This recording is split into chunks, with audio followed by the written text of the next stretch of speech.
moment to think about how far we have come together in this course. We started with an uncomfortable question. How do good people do bad things? Remember the tobacco industry case study? Executives who had their own internal research confirming that their product was killing people. And yet, they spent decades manufacturing doubt, denying the science, and lying under oath to Congress. Millions of people died while the cover-ups continued. Then in Section 2, we looked at Wells Fargo. Over 5,000 employees, 3.5 million fake accounts, not because they were all dishonest people, but because the situation made unethical behavior feel like the only viable option. Two very different cases, two very different kinds of ethical failures. We understood the fundamental attribution error at work.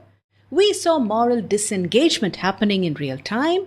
We understood how the emotional alarm stayed silent because the harm was distant and indirect. We saw how the system made the wrong thing the easy thing to do. That understanding is exactly what this course was all about. Understanding why ethical failures happen and learning what to actually do about them. Now it's time to bring it all together. Here is a quick recap of the key things we learned in this course. From Section 2, we learned that situations shape behavior much more than personality. But the fundamental attribution error blinds us to this fact. Good people can do bad things when the situation pushes them there, and vice versa. We also learned about bounded ethicality, moral licensing, and Bandura's 8 mechanisms of moral disengagement, the quiet, predictable ways that ordinary people rationalize crossing ethical lines. From Section 3, we learned that our brain makes moral decisions using 2 competing systems, a fast emotional system and a slow analytical reasoning system. Both can let you down, just in very different ways. The emotional system can overreact to what's vivid and personal and ignore long-term implications.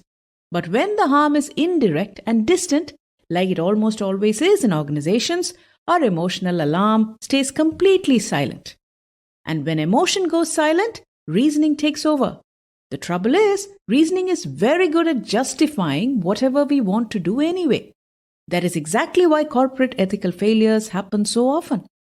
You also learned that cooperation is the foundation of morality itself. The most successful strategy in life, as in game theory, is the generous tit for tat.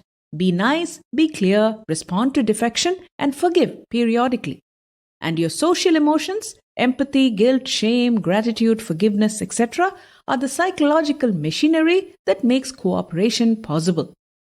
From Section 4, we learned that every human being is wired with the same 6 moral foundations: care, fairness, loyalty, authority, sanctity, and liberty.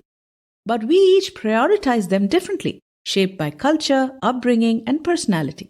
That's why 2 people can look at the exact same situation, both be completely sincere, and reach completely different moral conclusions. Section 5 told us about the value differences between people, where they come from, why they run so deep, and why that matters so much for leaders. Hofstede's research and the Globe study showed us exactly how cultures differ in their attitudes to hierarchy, individualism, and uncertainty. The Globe study revealed that there is often a real gap between the values an organization claims to hold and what it actually rewards and tolerates day to day. But all these frameworks only describe national averages. Research tells us that 80% of the variation in moral values exists within countries, not between them. The bigger drivers of individual moral differences are political worldview, personality, and experience. So the most important skill a leader can build is to learn to speak more than one moral language. Moral reframing helps us do that, not to manipulate, but to genuinely connect and be understood. Personality traits matter a lot too. Agreeableness and conscientiousness are protective factors for ethical behavior. But the dark triad, narcissism, Machiavellianism, and psychopathy are genuine risk factors for your team, your culture, and your organization. Across all of these sections, one truth kept coming back. You, the leader, and your behavior are the most powerful situational factors of all. You are not just managing work. You are shaping the environment in which your people make decisions, every single day.